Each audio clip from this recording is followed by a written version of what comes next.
We're delighted to have two of this year's 25 Remarkable Teens, Malika Benjamin in the studio, who was awarded for academics and spiritual commitment, and Dominique Williams joining us via Zoom for youth activism.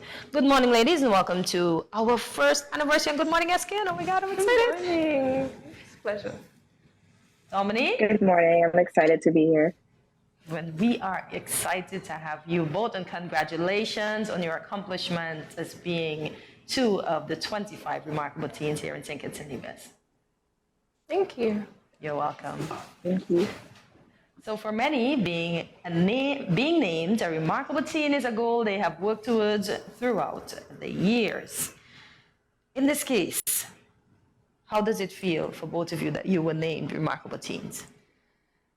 It's definitely a big honor. Still getting used to all the congratulations that I see when I come across the road, but I still feel like myself, but it's a really, really good honor to be one of the remarkable teens. You said you still feel like yourself. Did you expect after the nomination to change from Malika to somebody else? No, but I don't know. I guess maybe all like the accolades and everything, it just, I still feel as if I felt like before all of the accolades. Good stuff. So you're grounded. And that's nice, important. humbled. Yes. Dominique, what about you? Same. The overwhelming congratulations is definitely something to get used to.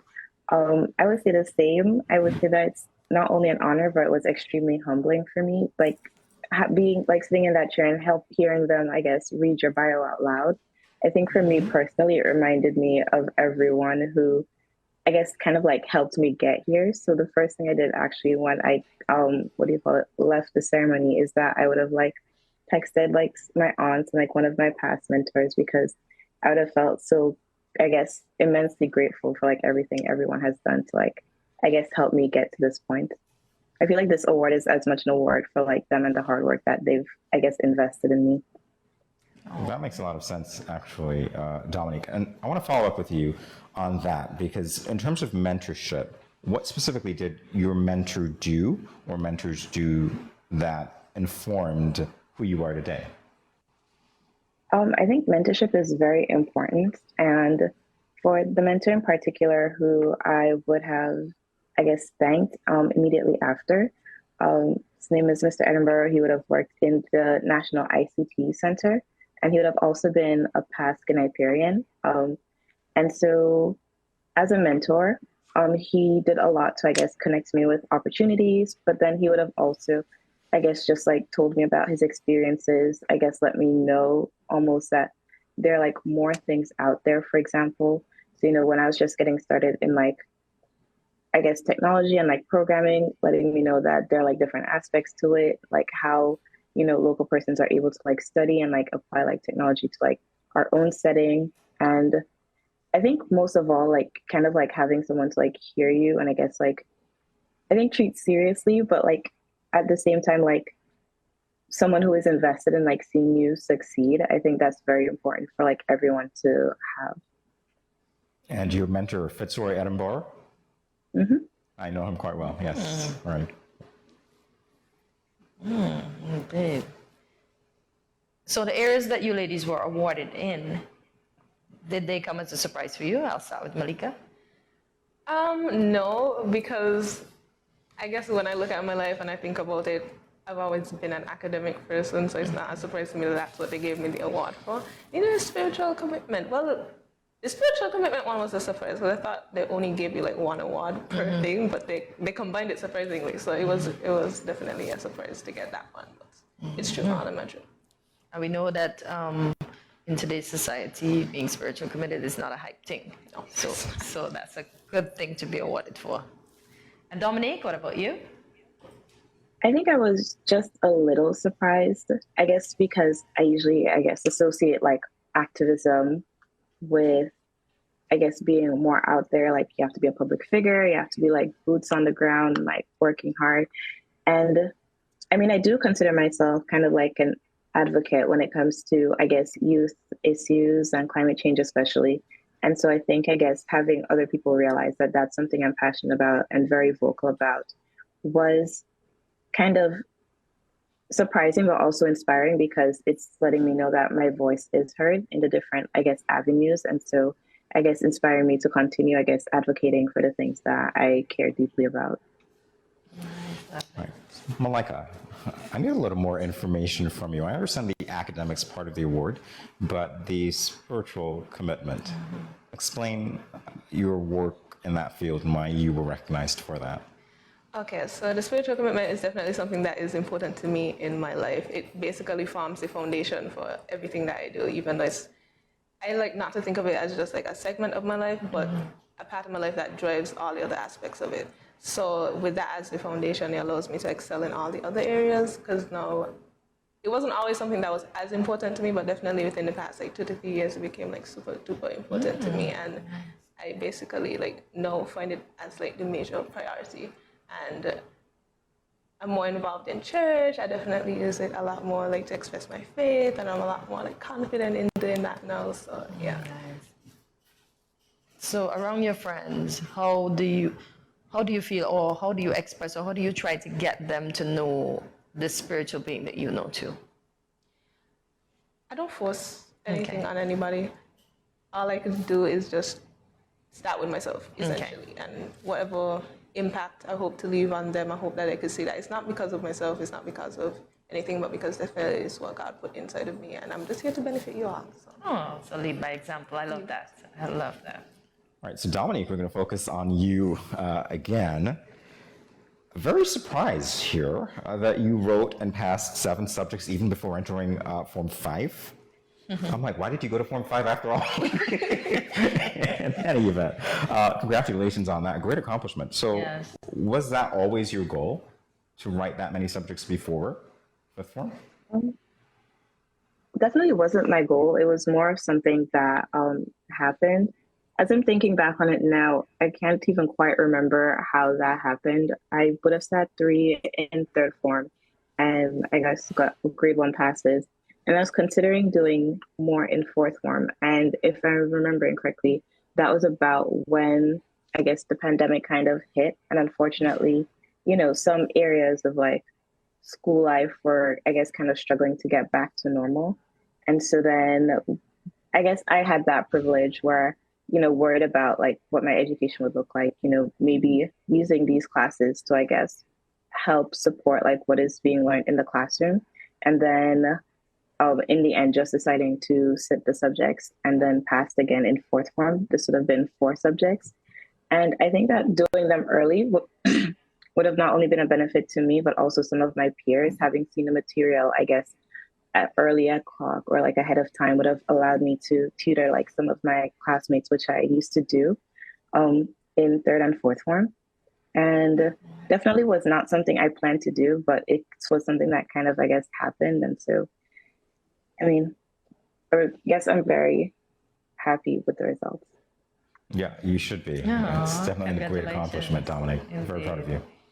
Thank you. So Malika, tell us about your participation in the Basse High School Interact Club. I've never heard of that club though. And how has it played a role in your development today? In the Interact Club, I started out as just being a member. I wasn't originally going to join, but I was just like, okay, a club is extracurriculars, let me try and take part in it. And we focused a lot on community outreach and helping others. And after being around, I worked a lot with like Mariel and all those people. And we definitely got to see like how we could make a change in our communities. So after doing that, I served on the board as secretary. I didn't want to be the president at the time, but I got to be more on hand with the exec and learn more on how to plan and how to design these kinds of things and just how we could just impact the communities more. Nice. So when I get young people on the show, I normally like to ask of their future endeavors. So do you intend to enter a Queen show, and what minister of government do you intend to be? Minister of government. Yes. Future. No politics for you. No. And no Queen shows for you. I always thought about it, but I was just like, I don't know if I would be a passionate person. Ooh, you look the part to me. Dominique, can I ask you the same question? That's my fun question when I get young people on the show. You're surprisingly not the first person who has in recent time asked me if I'm joining a pageant. I don't think so, not in the near future anyway. Okay, I tried. All right, so maybe I Dominique, can still be convinced. I'm sorry, go ahead. Maybe you can still. maybe I can still be convinced. Okay, and what about politics? No? Okay, I tried today. I tried. Well, let's talk about something that you're actually good at and interested in, Dominique. And by the way, I'm fascinated to know that you are a wildcat. Oh. You are a Washi wildcat. Okay, so we have that in common. Awesome. And you were also part of the Washington Archibald High School's Junior Achievers group and won title Company of the Year in St. Kitts. Tell us about that. Okay, this is probably one of the most fun experiences that I've ever, I guess, had. I'm not sure if it's active right now, but I think it's definitely something that should come back and that as many students as possible should be a part of. So, junior achievement, I'm not sure how many people are familiar with it, so I'll just give a brief rundown. You basically have to build a company from scratch. You come together, you figure out roles. So, for example, I was the VP of IT, very fitting at the time. And there's like a VP of marketing, of finance, and then you come together with a business idea, then you create a business plan. And then how it works in St. Kitts is that there are various checkpoint competitions.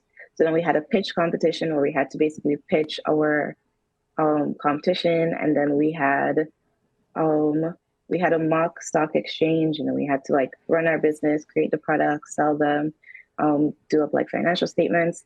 And I think that's very important for persons just to, I guess, learn like financial literacy. Like St. Kitts is a very entrepreneurial, I guess, like country and community. I feel like this kind of like gives like a formal like structure to probably what a lot of my own peers are doing in running their own businesses. And I think that this is also helpful because kind of like sees you how these things like level up and like the more business side of like I guess like the very like business management side of like running a company. And so then we were able to win the company of the year in St. Kitts. Our company was called Salvage Designs, and we made cute furniture out of reusable after we from used tires. So it was a recycled product.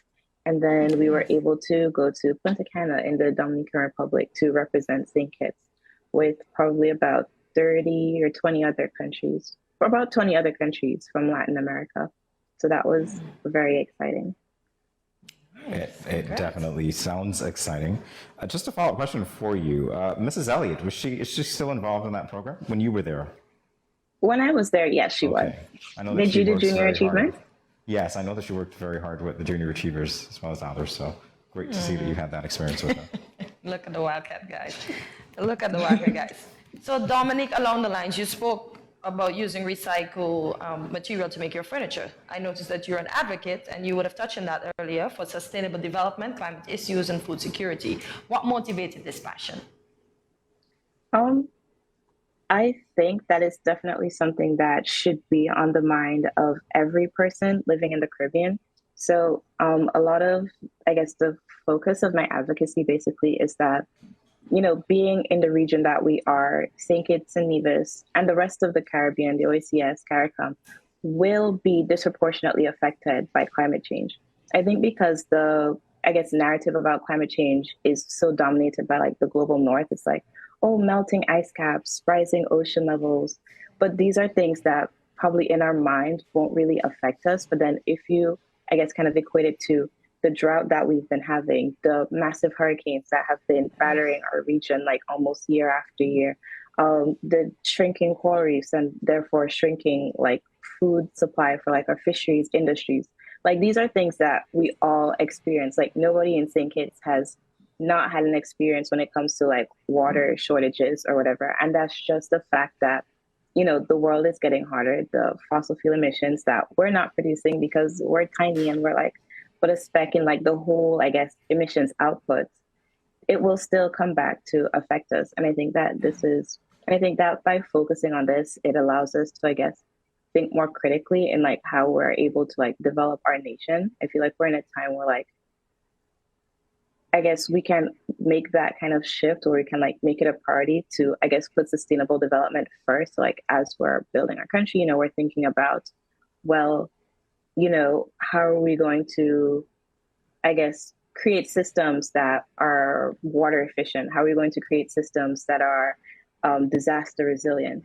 And I think that's, I would have also worked with like CCRE, CARICOM, CCRE, the CARICOM Center for Renewable Energy and Energy Efficiency, and learning that, you know, we have the capabilities for, what do you call it?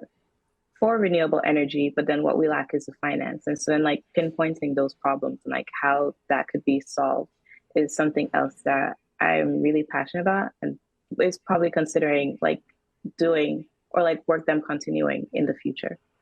Very fascinating discussion. And during the break, actually, I'm going to lead with you, Dominique, because you piqued my interest with your two unpublished books. And I want you very quickly to give the audience some insight into what those two books are about. And you already know which one is my favorite, by the way, so a little more information on that one.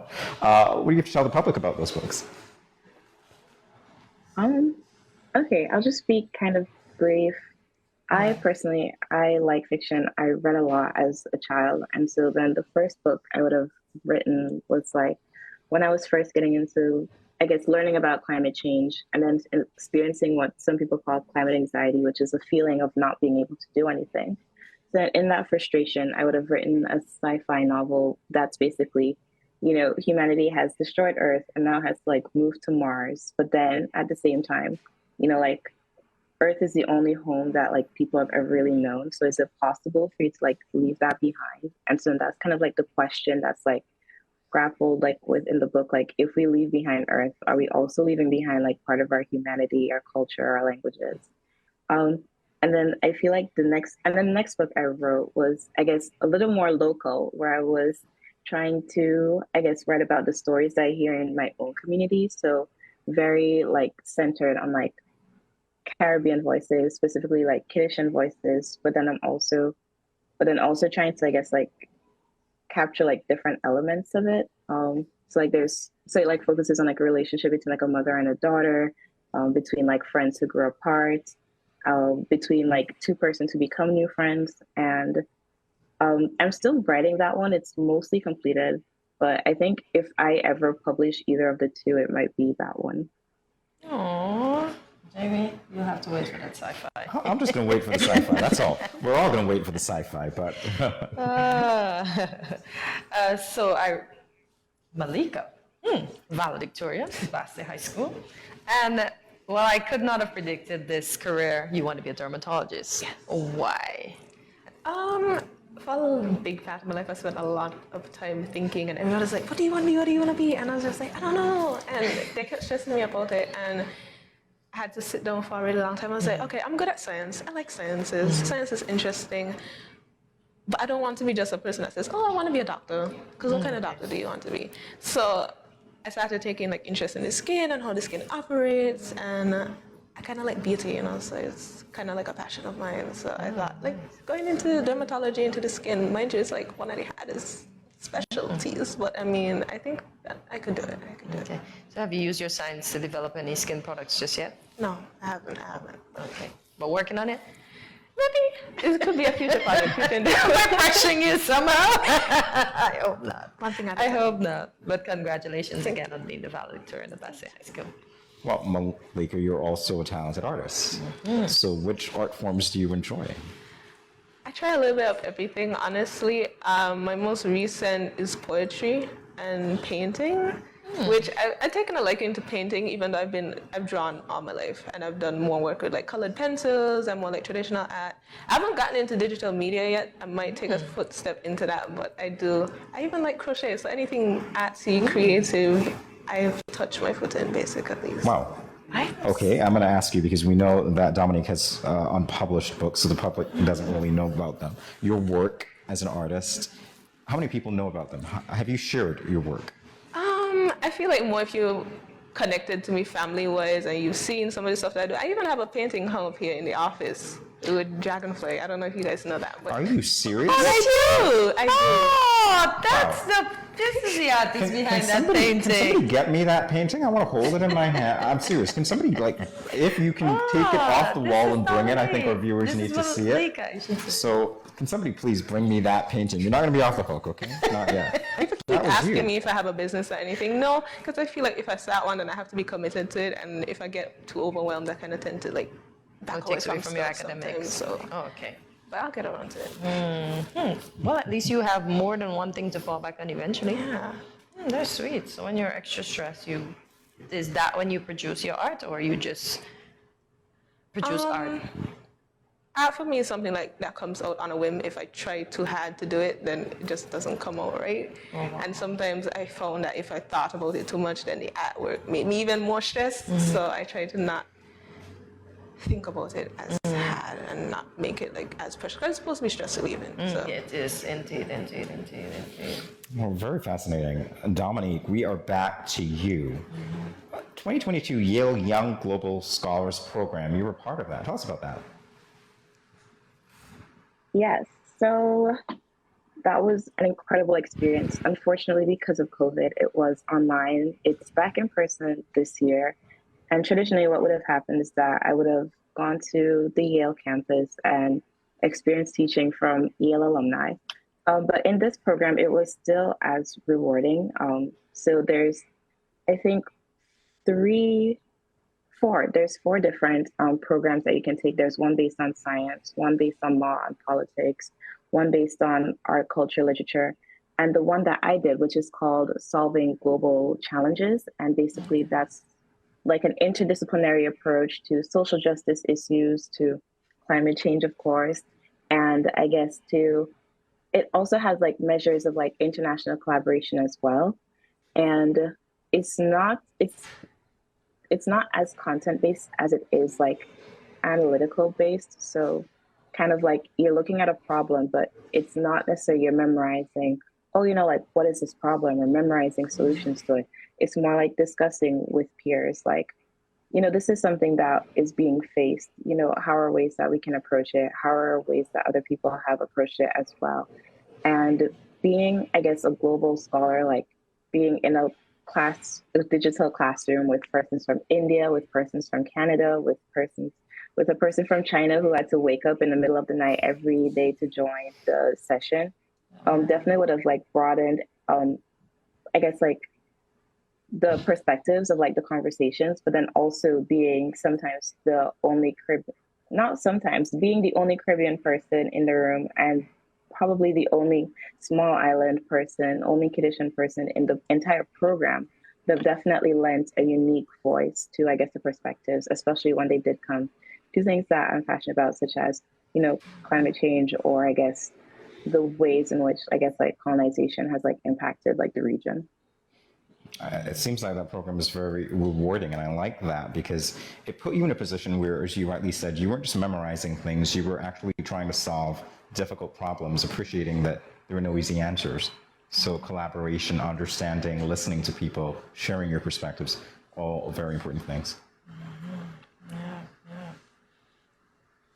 I want to know, being two of the 25 most remarkable teens, how do you ladies manage to stay grounded? And what do you do? You wear so many hats. How do you manage all of these hats? And how do you do your downtime? Dominique? Okay. I'll answer the first question first, which is how to stay grounded. I'm so immensely honored to have been, I guess, selected and awarded with this prize. I feel like, to me, the greatest thing that I'm getting out of it is almost like this is, I guess, a sign like, good job, keep going. Almost, I feel like for more than anything, like this has not been like it's time to rest now. You've made it this far. This is more like this is just the beginning. Like you now have so much more to do, I guess, kind of like to live up to, I guess, the esteem of the prize. And so I feel like I'm inspired, but also excited to kind of like continue just doing everything that would have gotten me this far. And then it is important to rest. It is important to balance everything. It is important to take care of yourself first and foremost, because you can't pour from an empty jug. So for me personally, I like, similar to Malika, I like to write poetry in my downtime. I like to write in general in my downtime. But then also, I say that it's important for you to select things that are like rewarding to you, for example. So whenever I'm like in meetings or, doing projects like related to like the stuff that I'm advocating for, it doesn't feel as tiring or as draining as, for example, spending 2 hours on my homework assignments. I feel like for you to, I guess, feel like balanced and grounded within yourself, it's important for you to dedicate your time to things that you find rewarding and healing to you. Okay, I guess it's my turn now. Yes. Okay, I kind of find a lot of the same sentiments with Dominique in finding stuff that you like to enjoy. I do art, I do poetry. I'm really happy to hear that you're a poet now, so we could share that interest together. I feel like I put a lot of my emotions and stuff into poetry, especially when I get really, really stressed. Okay. And just in reading them and in this staying grounded part, it's a good like milestone to look back on and see, okay, this was my mindset in this moment, this was my mindset in that moment. But definitely it is an honor to be one of the most remarkable teens. And as Dominique said, it's just a stepping stone. You don't stop here. It's just one of the checkpoints to like even greater stuff. Yes. I love that. Go ahead, Judy. Go ahead. I love that you said it's a checkpoint. It was just a comment, but continue, please. No, I was just going to ask, how do you manage your time since you do so much? I'm a person that writes everything down. I love taking notes. I always have a notebook with me. I even like made sure like I got a note phone, so every single time I have everything like penciled down like by the hour. I make sure that I don't miss anything. Make sure I put everything in a calendar. I'm very organized. It's very I have to be. You have to be. That's it. That's You one have of the to things be. that's remarkable about you. Got you And this Dominique far. agrees. Right. All right. So Dominique, yeah, interesting stuff here. You are in boarding school. Yes. Why don't you tell us about that experience? Okay. So coming out of the pandemic, I guess, having done, I guess, a couple of subjects already, I guess it was kind of, looking to see like what else exists, and having a few relatives who lived in the US. I guess boarding school was something on their radar that might not exist on the radar of many of the persons, I guess, just like in our own communities. And so it would have been an opportunity I just tried for. I would have applied to the school I'm currently attending and then been awarded a full scholarship to attend. Thank you. And I feel like it's just, I guess, a very enriching experience. This is also a school that's very international. It's very rigorous. The academics here are some of the hardest in the country, but then there are also a lot of, I guess, opportunities for me to explore my passions, but also my existing passions, but also new passions. And so I think also the skills that I've learned and are developing here are definitely some that are like unmatched. And I think that it's important as well for me to get these experiences here so that, when I do eventually return home to St. Kitts, it would give me an additional perspective for me to add. For example, even when I'm talking to my sisters, I think it's important. Something that, being at home in St. Kitts would have taught me is how to make opportunities where they probably don't exist. Whereas here, there are a lot more resources. So I think here I'm kind of learning, well, how do you maximize, resources that do already exist? I have to say, I'm fast forwarding. Not that I want to rush you through your experience, but I'm fast forwarding to that time when you actually do return to St. Kitts and Nevis and you implement some of what you've learned, because I think that would be the most interesting experience ever and most rewarding for you and the people around you. Similarly, Malika, when you get into the field of dermatology and you begin to make that difference on another level, I think that would be even more rewarding. I like that Dominique said come back. Like she emphasized that, because I feel like a lot of times we have a lot of experiences, we maximize on the opportunities, and we don't ever come back to invest it in the country that we come from. So it's nice. Otherwise, then the country kind of stays how it is, and there's no upgrading, there's no development. Yep. Wow, there's so much brilliance. I know, why do you have the years?